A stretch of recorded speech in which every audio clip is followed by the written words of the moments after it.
Live होने का मतलब है बेटा थोड़ा सा प्रॉब्लम थी माइक में। तो अब देखो हम स्टार्ट कर रहे हैं फिर से। Asexual reproduction where there is need of only one parent for production of offspring। जब एक ही पेरेंट नीड हो, एक ही पेरेंट जब ऑफस्प्रिंग दे दे तो उस वक्त उसको बोलते हैं एसेक्सुअल मोड ऑफ रिप्रोडक्शन। अब देखो एसेक्सुअल मोड ऑफ रिप्रोडक्शन की थोड़ी बहुत कैरेक्टर्स पढ़ के फिर हम वहां पे प्लांट्स की बात करेंगे, एनिमल्स में कितने किस्म के हैं, तो हम कंटिन्यू एसेक्सुअल को ही करें थोड़ा सा। एसेक्सुअल मोड ऑफ रिप्रोडक्शन देखो बेटा, एसेक्सुअल मोड ऑफ रिप्रोडक्शन सबसे पहले हमने बोला only one parent is needed, only one parent is needed। secondly beta no formation of gametes, मतलब इसमें gametes की भी जरूरत नहीं होती, ये फॉर्म नहीं करते। as you know that gametes in case of we people we have the gametes, one in case of female one case of male। हमारे पास sperms होते हैं, उनके पास होते हैं egg, that's called gametes हैं। gametes वही जीन्स क्या है, वही हमारे रिप्रोडक्शन में मदद करते हैं, और इन एसेक्सुअल मोड ऑफ रिप्रोडक्शन उनमें गैमेट्स नहीं होते हैं। थर्डली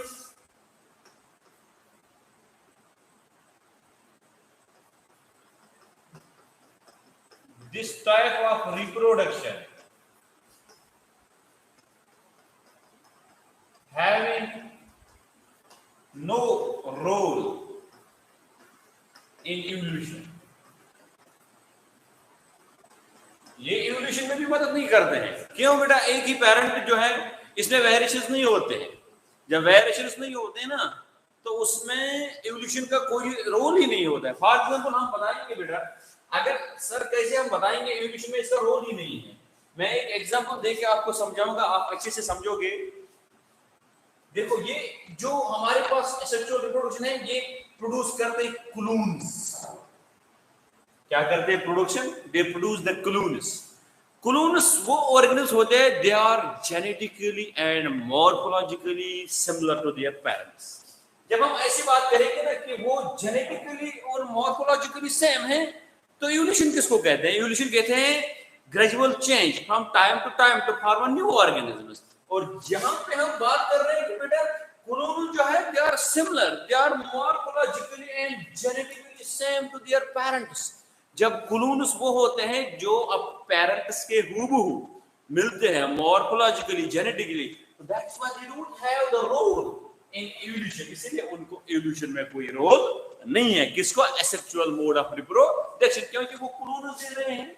एग्जांपल अभी बताएंगे हम, ओमेगा की बात चलेगी, अभी बडिंग की बात चली जाएगी, अभी फ्रेगमेंटेशन की बात चल जाएगी, स्पोर फॉर्मेशन की बात चले, वेजिटेटिव प्रोपगेशन की बात जब चले, आपको खुद समझ आएगा asexual have no role in evolution. तो ठीक है बेटा, वो क्लून्स क्या होते हैं? Clones are those organs which are similar या which are morphologically and genetically similar to their parents. अब ये था एसेक्सुअल मोड ऑफ रिप्रोडक्शन। अब देखो, अब कोई बताएगा सर आप मुझे बता दीजिए, आपने बोला भी there is no role in evolution, why?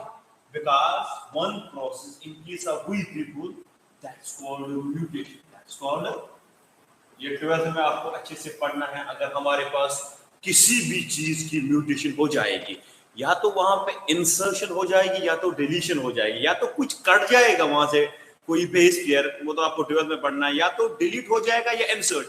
लेकिन अगर सिंगल पेयर इंसर्ट हो गया या डिलीट, तो वो हमारे उस सिस्टम के लिए अच्छा नहीं है। म्यूटेशन अगर होगा, म्यूटेशन जरूरी है। म्यूटेशन इसीलिए इस एसेक्सुअल मोड ऑफ रिप्रोडक्शन में कोई म्यूटेशन नहीं है।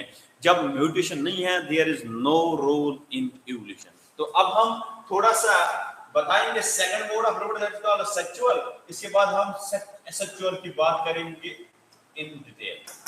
देखो बेटा, sexual mode of reproduction where simple, where two individuals are needed for production of gametes। सीधा मैं बता रहा हूं बेटा, आराम से आप सुनिए। When two parents are needed for production of offsprings, we call that sexual mode of reproduction. Now you can easily define, is we persons are sexual or asexual? We belong to the sexual mode of reproduction because we need two individuals, one is male, one is female. वो देखो जब दो individual की जरूरत होगी किसी बच्चे को या ऑप्शन को देने के लिए, उस वक्त उसको बोलते हैं सेक्सुअल। अब सेकंड पॉइंट, इसका इंपॉर्टेंट पॉइंट हम बताएंगे बेटा, ये पॉइंट 1 था। Second point, it helps in evolution. वो इवोल्यूशन में मदद नहीं कर रहा था ना बेटा, क्यों? क्योंकि वहां पे म्यूटेशन नहीं हुई, यहाँ पे म्यूटेशन है। देखो हम ऐसे बताएंगे, मॉर्फोलॉजी आउटसाइड हमारी बॉडी के सारे पार्ट्स हमारे उनसे हैं जो हमें दे रहे हैं, रिप्रोड्यूस कर रहे हैं, हमारे हाथ हमारे, लेकिन मॉर्फोलॉजिकली तो दिख रही है थोड़ा, लेकिन जेनेटिकली हमारा जो जीन सेटअप है, जो जुनूम है, it is not similar to our parents. At least 99% of the genome in all over the world in every individual is same, but one that is 0.1% is different in each person. That is used for different kinds of criminal cases या determination, sex determination। वह सारे इंसानों में, दुनिया में अगर बात की जाए, 99.9% of genome is exact same, but 0.1% vary from person to person। इसी हिसाब से फिर हम करते हैं, आपने बात सुनी होगी फिंगरप्रिंटिंग, डीएनए फिंगरप्रिंटिंग, जिसको हम बोलते हैं क्रिमिनल केस, रेपिस्ट को देखने के लिए हमारे पास कोई जरूरत। और देखो सेक्सुअल मोड की बात करें, it helps in evolution. Why? Because there is a process that's called mutation. अब उसी का है ना म्यूटेशन, यहाँ पे अल्टरेशन ऑफ जीनस होते हैं, अल्टरेशन आप जीन्स होते हैं, जीन चेंज होते हैं, या सीधा बोलेंगे चेंज इन जीन्स, और हम ऐसे बोलेंगे चेंज इन जीन सेटअप, या ऐसे बताएंगे चेंज इन जीनोम। देखो सारी जो चीजें हैं म्यूटेशन से ताल्लुक रखते हैं कि जब जीन हमारा चेंज हो जाएगा तो इवोल्यूशन, ये तो किस प्रोसेस को प्रोड्यूस करेगा? Evolution. That's why sexual reproduction that is sudden change, sudden gradual change हो रही है ना, जीन टू जीन। जब ग्रेजुअली चेंज हो जाएंगे, एक नया ऑर्गेनिज्म होगा, वो हमारे जैसा नहीं होगा। That is genetically and more is not similar to we people. That's why we call that we have the evolution. वो इसके बाद हम अब बात करेंगे एसेक्सुअल मोड ऑफ रिप्रोडक्शन की। एसेक्सुअल मोड ऑफ रिप्रोडक्शन मतलब, यहां पे आप देखिए, आपने भी पढ़ा, only one parent is needed, one parent is needed, ठीक है बेटा। सेकंड, ये एक पॉइंट है। दूसरा point, no formation of gametes. तीसरा, नो रोल इन इवोल्यूशन, ठीक है। अब देखो ये तीन चीजें, इसके बाद हम बताएंगे एसेक्सुअल और many types. First one that's called fission. Second, that's called budding. Third one, that's called regeneration. Fourth one यहाँ पे देखिए, यहाँ पे हम पढ़ेंगे 1 2 3 4 हम यहाँ पे बताएंगे। That's called regeneration के बाद है fragmentation. फिफ्थ वन है स्पोर फॉर्मेशन।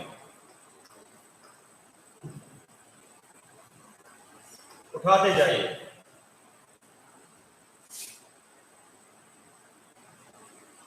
दिख रहा है ना बेटा सबको? Sixth one vegetative propagation.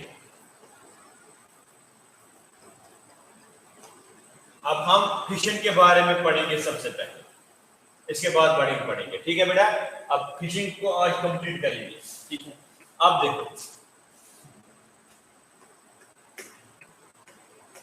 अगर किसी को उठाना है, ये देखिए यहाँ पे हम और स्लाइड को ऐसे करें, fission, budding, regeneration, fragmentation, spore formation, vegetative propagation, सबने देखा बेटा। देखिए ये 6 चीजें हैं जिन्हें हमें डिस्कस करना है एसेक्सुअल मोड ऑफ रिप्रोडक्शन में, ठीक है बेटा। अब यहाँ पे भी एग्जांपल में बताऊंगा, फिर अमेबा की बात चली। आज मैं आपको एक ऐसा पॉइंट बताऊंगा, ये मैं नहीं कहूंगा I know much more better than you people या अदर पीपल, लेकिन वो जो नॉलेज है वो थोड़ा टिपिकल होते हैं, उस पर ध्यान नहीं देते लोग। तो फिशन के बारे में जो एक चीज में बताऊंगा, ठीक है। अब आगे जाए, फिशन। अब फिशन की बात अगर चले, सबसे पहले हम बताएंगे फिशन है क्या। Fission means break down of body parts, break down of body parts, या हम ऐसे बताएंगे, सिंपल वर्ड में हम ऐसे बता सकते हैं, और division of body parts, division of body parts. अब देखो, सबसे पहले हम बात करेंगे जो हमारे पास फिशन है। Fission are of 2 types, one is called binary fission,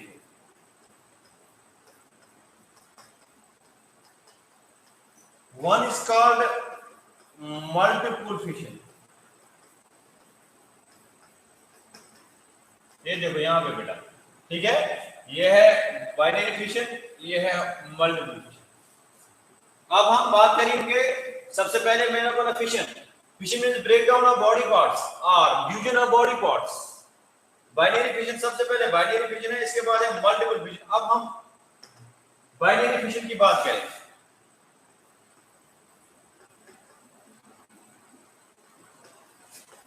binary fission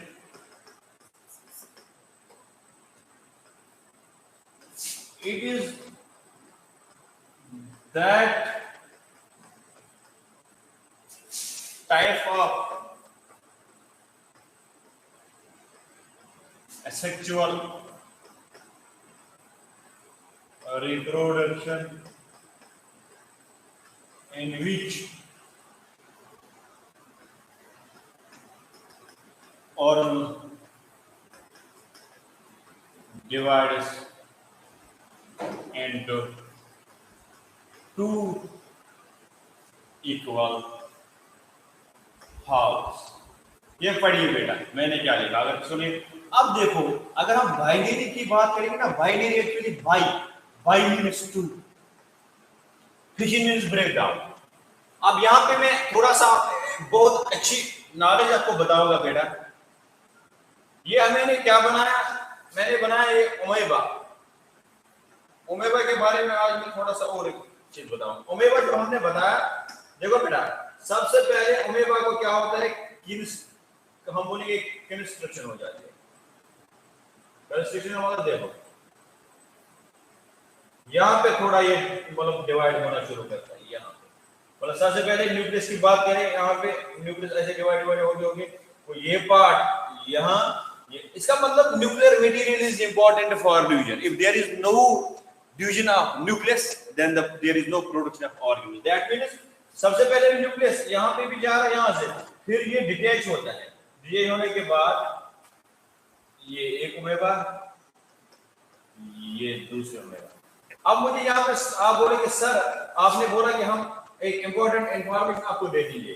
देखो मैं बताऊंगा इंपॉर्टेंट इंफॉर्मेशन क्या अमेबा के बारे में। हम बोलते हैं बेटा, when the organisms have the residue, when the organisms left the residue, then this organ is called dead, or we call it is mortal. It is mortal, मरना है उसको। जब एक ऑर्गन अपने रेजिड्यू को फेंकेगा ना, रेजिड्यू यहाँ पे रखेगा इस दुनिया में, तो उसको कहेंगे वो तो मर चुका है। लेकिन अमेबा एक ऐसी प्रोसेस है, एक ऐसा ऑर्गन है, लेकिन किसमें, जब वो कौन से डिवीजन करेगी, बाइनरी, इसके दो डिविजन्स होते हैं। आधे अमेबास करते हैं बाइनरी फिशन, किसी condition prevailing to the environmental conditions में बाइनरी फिशन भी दिखा रहे हैं, मल्टीपल फिशन भी दिखा रहे हैं। लेकिन आम तौर पे हम अगर बोलेंगे ना बाइनरी फिशन में, बाइनरी फिशन जो है एक ऑर्गेनिज्म, एक अमेबा डिवाइड हो गई दो इक्वल ऑर्गेनिज्म में। मतलब क्या आपको लग रहा है अमेबा ने कुछ छोड़ा?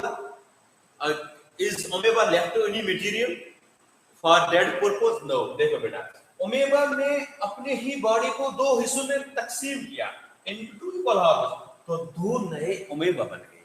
तो that's why the amoeba is called immortal.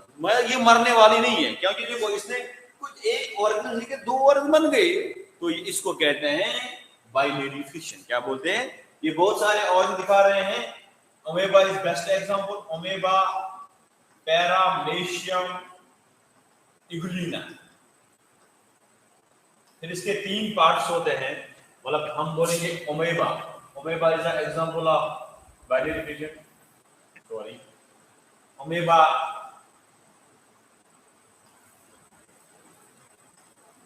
Paramecium, euglena. ये तीन क्या दिखा रहे हैं? ये दिखा रहे हैं binary fission. Binary fission when the body divides into two equal halves and the formation of new individuals. That's why amoeba एक ऐसी ऑर्गन जो मरते नहीं है, क्योंकि वो अपने दो तकसीम हो जाए दो डिवीजन में। अब देखिए, अब थोड़ा सा मल्टीपल फिशन की बात करें।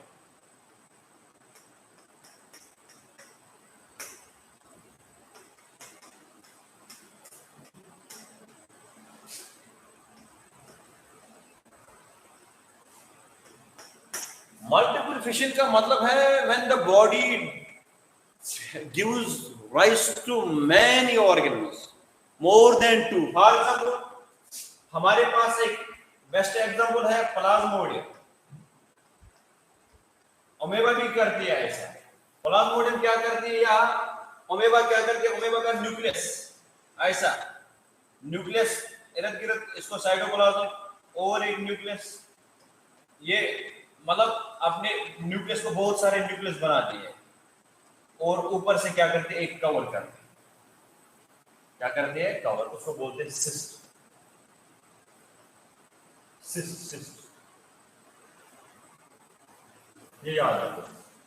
मतलब एक अमेबा ने अपने बॉडी के बहुत सारे न्यूक्लियस को डिवाइड किया और इसके ऊपर क्या रखा? एक कवरिंग रखा। सर वाह वाह, देयर इज अ वाई।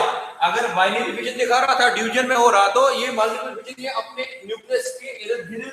अब ये सिस्ट क्यों? Cyst means protective covering. याद रखो बेटा, this point is important. Sir ये प्रोटेक्टिव कवरिंग इसने क्यों दिखा? Protective covering. अगर एक इंसान को ऊपर बारिश पड़ती है ना, वो तो छाते का इस्तेमाल करते हैं ना, अपने अम्ब्रेला का इस्तेमाल करके वो अपने आप को बचाता है। सेम केस अमेबा जब क्या करती है? जब अनफेवरेबल कंडीशंस होते हैं, मतलब टेम्परेचर का ज्यादा होना, कोल्डनेस का ज्यादा होना, वाटर का ज्यादा होना, मतलब अनफेवरेबल कंडीशन जो उसके प्रोडक्शन के लिए अच्छे नहीं, तो वो क्या करते हैं?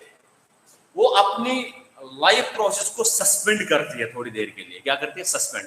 जिस तरीके से आप 12th में पढ़ोगे, रेगुलेटर्स पढ़ोगे, कन्फर्मर्स पढ़ोगे, माइग्रेट्स पढ़ोगे, सस्पेंडर्स। फॉर एग्जांपल, आपको माइग्रेट हो जाता है, एक मतलब एक जगह से दूसरी जगह जाता है कोई और। या बेस्ट एग्जांपल आप फ्रॉग देखिए या बियर देखिए। बियर गोज टू हाइबरनेट और फ्रॉग एस्टिवेशन करते हैं, अपने आप को छुपाते हैं। सेम इज ये अमेबा जो है बेटा, ये इस न्यूक्लियस के इर्द गिर्द क्या करते हैं? कवरिंग करते हैं। सारे न्यूक्लियस को कवरिंग करके सिस्ट बनाते हैं, मतलब एक प्रोटेक्टिव कवरिंग करते हैं। कब?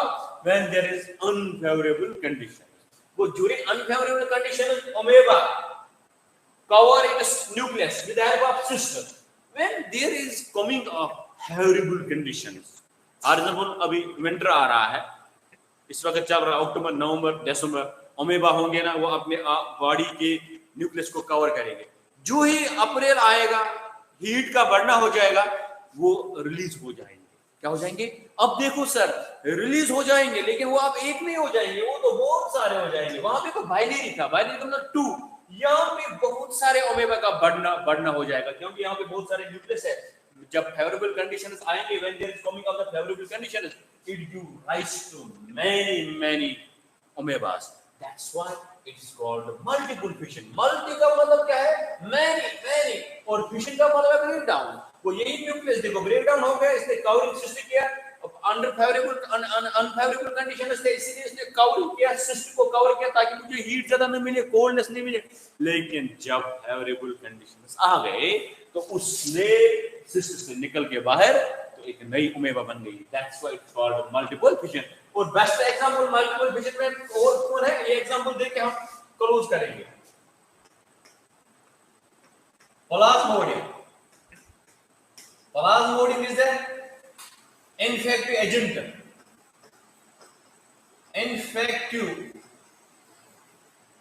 agent of malaria. अगर इसकी बात करेंगे 1 घंटा लग जाएगा इस प्लाज्मोडियम के बारे में। तो देखो प्लाज्मोडियम जो है बेटा, प्लाज्मोडियम इज ए प्रोटोजोआ। जिंदगी भर के लिए याद रखो बेटा ये चीज है। आमतौर पे हम बोलते हैं फीमेल एनाफिल। फीमेल एनाफिल आपने नाम सुना, फीमेल एनाफिल मतलब फीमेल है मच्छर, लेकिन वो मस्किटो क्या होता है, वो फीमेल होती है। अगर इस पे नॉलेज पे जाएंगे ना, इस फीमेल एनाफिल के बारे में थोड़ा सा बताएंगे सर, तो इसको 1 घंटा लग जाएगा। लेकिन थोड़ी बहुत मैं आपको बताऊं, ये मल्टीपल फिशन के बारे में बता रहा हूं फॉर योर काइंड इंफॉर्मेशन। हम आमतौर पे बताते हैं malaria is caused by mosquito. No, malaria is not caused by malaria, for your kind information. Sir when, तो हम आमतौर पे यही बताते गए सर मुझे मलेरिया हो गया, किसने किया? सर वो मलेरिया तो उसने किया, मच्छर नहीं कर रहा। फॉर योर काइंड इंफॉर्मेशन, हमारे पास मैक्रोब्स है, we have the 4 types of microbes. Bacteria होता है, प्रोटोजोआ होता है, फंगे होते हैं, अलगी होता है, वायरस होता है। एक प्रोटोजोआ जो है दैट्स कॉल्ड प्लाज्मोडियम प्रोटोजोआ। ये प्रोटोजोआ क्या करता है बेटा? ये प्रोटोजोआ मल्टीपल फिशन दिखा रहा, मतलब many in the form of sporozoites बोलते हैं उनको, ठीक है। अब ये प्लाज्मोडियम जो है different many types of Plasmodium जब है, बहुत सारे आगे मैनी आ गए ना, तो इसका actually plasmodium is a kind of microbe that's called protozoa. अब ये इन्फेक्टिव एजेंट किसको है? मलेरिया। सर तो हम आमतौर पे यही सुनते आ रहे हैं फीमेल तो हमारे पास मलेरिया करता है। नो, फीमेल क्या करते हैं? फीमेल इसकी गाड़ी बन जाती है, उसको बोलते हैं वेक्टर, साइंटिस्ट को बोलते हैं वेक्टर। क्या बोलते हैं? फॉर एग्जांपल मस्किटो जो है, मस्किटो इस चीज को ला रहा है प्रोटोजोआ, लेकिन प्रोटोजोआ का नाम क्या है? प्लाज्मोडियम। इससे बहुत सारे प्लाज्मोडियम के 3 किस्म है, प्लाज्मोडियम विविक्स, प्लाज्मोडियम फैल्सिफारम और एक मैं भूल गया। मतलब प्लाज्मोडियम के बहुत सारे स्ट्रेंड्स होते हैं जो आपको डिजीज करते हैं। किस डिजीज को वो देते हैं? मलेरिया। अब देखो बेटा प्रोटोजोआ है लेकिन नाम क्या है? प्लाज्मोडियम विविक्स बोलो, प्लाज्मोडियम विविक्स बोलो, फैल्सिफारम बोलो। अब ये क्या है? ये तो हमारे पास प्रोटोजोआ है। ये प्रोटोजोआ को अब हमारे बॉडी तक पहुंचना है, इसको कौन लाता है? इसको लाता है फीमेल एनाफिल। इसलिए हम उसका मतलब गाड़ी, इस प्रोटोजोआ की गाड़ी हम तक पहुंचाने के लिए ये फीमेल एनाफिल करता है, और उसका नाम इसको बोलते हैं vector. Sir there is a question, मैं यहां से क्वेश्चन करता हूं, आप तो कमेंट में क्वेश्चन ही नहीं करते हैं मैथ मेकर्स पे। आपको इस वक्त क्वेश्चन करने पड़ेंगे ना कि बेटा आप सर आप बोलते हैं फीमेल एनाफिल तो कर रही है, ये तो वेक्टर, सर क्यों कर रही है? That is the question. अब देखो यहां पे बताऊंगा, इंपॉर्टेंट थिंग है। फीमेल एनाफिल जो है, जिसको हम मस्किटो कह रहे हैं, वो मलेरिया नहीं करता। मलेरिया करने वाला प्लाज्मोडियम है। क्या करता है? प्लाज्मोडियम। और नाम क्या है? वो एक काइंड का मैक्रोब है, मतलब प्रोटोजोआ ग्रुप में आता है। और सर ये फीमेल एनाफिल क्या करता है? It causes, it acts as a vector, गाड़ी। सर अब ये क्यों एक्टर हो जाता है? क्यों? और फीमेल ही क्यों, मेल क्यों नहीं? है ना क्वेश्चन, है ना बेटा। अगर हमारे मैं कहता हूँ फीमेल एनाफिल दैट मींस मस्किटो का फीमेल, सर वही गाड़ी क्यों बनती है, मेल क्यों नहीं गाड़ी बनते ना? It's the most important thing here कि मलेरिया अगर हो रही, सर वो तो प्लाज्मोडियम कर रही है, और उसको पहुंचाने वाला हमारे बॉडी तक कौन है? वेक्टर। वो वेक्टर कौन है? Female. Sir why there is a female only, why male? अब यहाँ पे एक बहुत इंपॉर्टेंट बात, इस फीमेल को अपने एग्स को हैच करने के लिए हीमोग्लोबिन की जरूरत पड़ती है। वो हीमोग्लोबिन हमारी बॉडी से उसको मिलता है। That's why the female anopheles cause acts as a vector to get inject our body as a, मतलब प्लाज्मोडियम को इंजेक्ट कर रहा हमारे बॉडी के लिए malaria. I think it is enough today. After one day we will start another thing that's called regeneration. I just request to you, please, if you don't subscribe the Maths Maker channel, please subscribe the channel of Ikhlaq sir, that's Math Maker, and my channel, that is Javed Malik. Thank you. Wish you all the best.